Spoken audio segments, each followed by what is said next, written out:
makes it more attractive?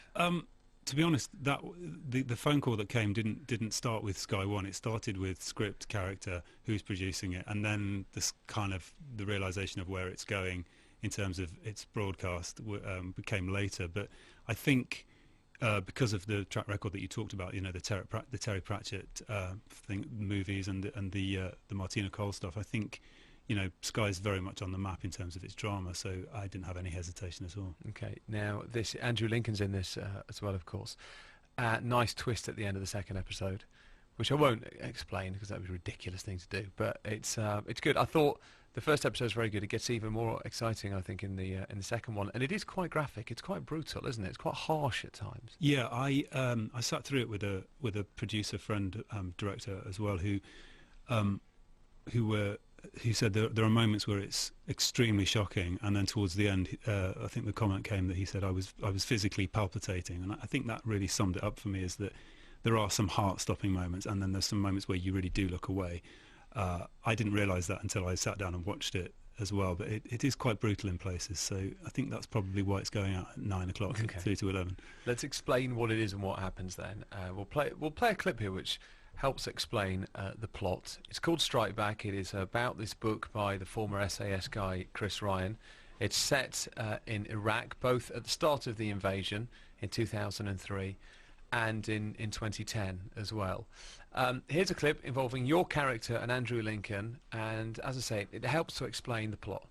He's suspected of masterminding a whole series of attacks on British forces, not to mention financing Ba'athist Sunni groups, including the one this man belongs to. The man these people are demanding is released from Belmarsh. John, where are you going with all this? If Naziri is Sword of Islam, they might still be using the original safe house in Basra. It's been 7 years, John. Just get me to the safe house. I can infiltrate the group. Maybe even get to Scarface. John. Look! Just let me find him. Let me find him. And then you can send in the lads. Now that's quite a pivotal scene, and let's explain what's happened there then. In 2003, John Porter, your character, an SAS soldier. Yeah, we were involved in a hostage extraction, and Porter failed to kill a 12-year-old suicide bomber who was roughly the same age as his daughter.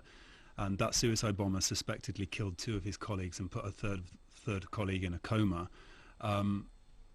7 years later, John is back trying to regain his position because that decision caused him to lose his job.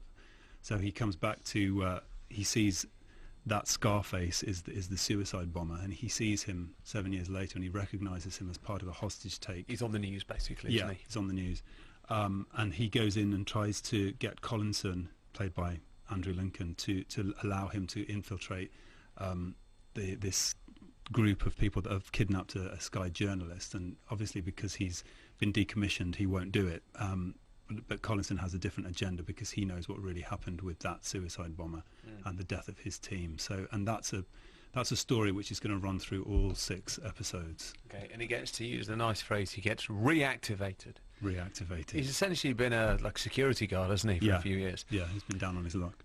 Gets reactivated as an SAS soldier and goes back to Iraq to try and rescue this journalist who's been kidnapped by Scarface, this suicide bomber that he met all those years ago. And this is where it gets a bit Jack Bauer-like. He essentially goes it alone. He does. He goes in as a one-man mission, but he's sort of winging it on his own. He's called Bravo Team, which is sort of off the radar, really. No one ever thinks they're going to have to send him in because they think they've got a lead and they send in a proper team and they think they've sorted it all out and it's a booby trap, and so he's the last man standing, and it's like, okay, he doesn't get permission. He just gets in a Land Rover, drives off to find this safe house, and he's on his own. And he gets in there. At one point, he has a tooth extracted. Someone gets a hand chopped off. So there's a lot of laughs. A lot of laughs in there. Yeah. Let's take some travel. We'll come back and talk some more. Richard Armitage is here. Any questions? 85058, bacon at bbc.co.uk. You can ask him about Spooks or Robin Hood or the Vicar of Dibley, whatever you fancy. It's 16 minutes past 2. Louise Perry.